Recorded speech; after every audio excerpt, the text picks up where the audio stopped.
Facebook has announced its new Libra coin, to much fanfare and media attention, but it's fair to say that we at Alphaville remain sceptical. So we've started a series called Breaking the Zuckbuck, in which we examine Mark Zuckerberg's new baby and explain what we think is wrong with it.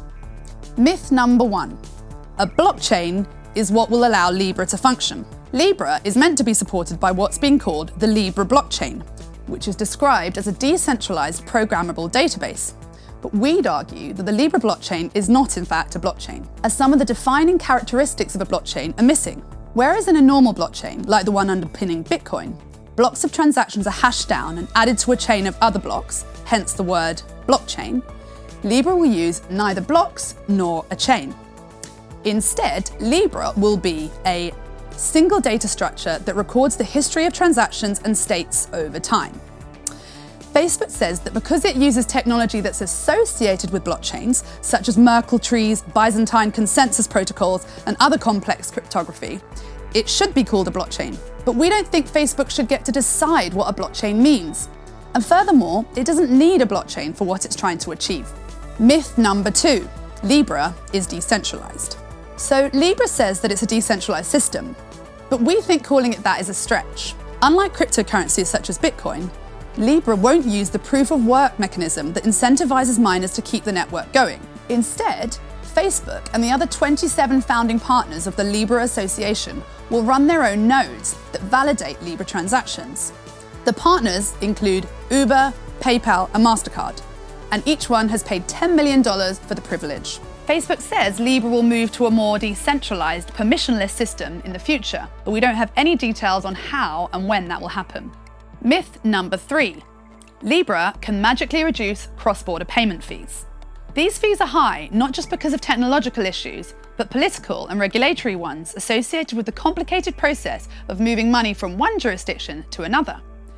Although it's true that many banks still charge extortionate rates for cross-border transfers and remittance payments, we already have many companies working on making those fees lower, like TransferWise and Revolut.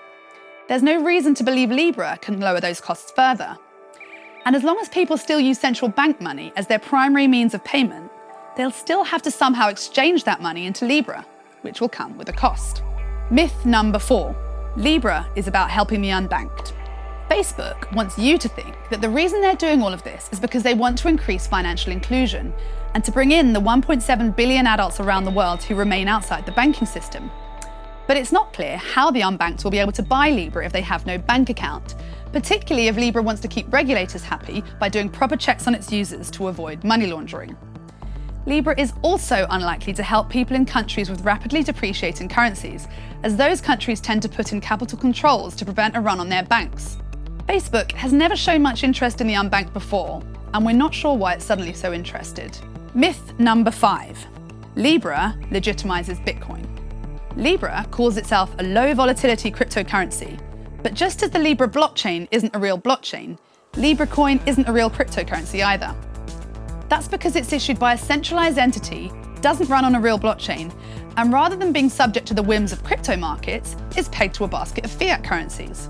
So it's much more akin to something like the Gemini dollar, the stablecoin issued by the Winklevoss twins exchange. And it's probably not a coincidence that the twins' longtime rival, Mark Zuckerberg, chose another star sign for the name of his coin. Overall, we think that the use of the words blockchain and cryptocurrency is more about PR value than substance, like many such projects. For Facebook, maybe it's also about getting regulators to smile upon them.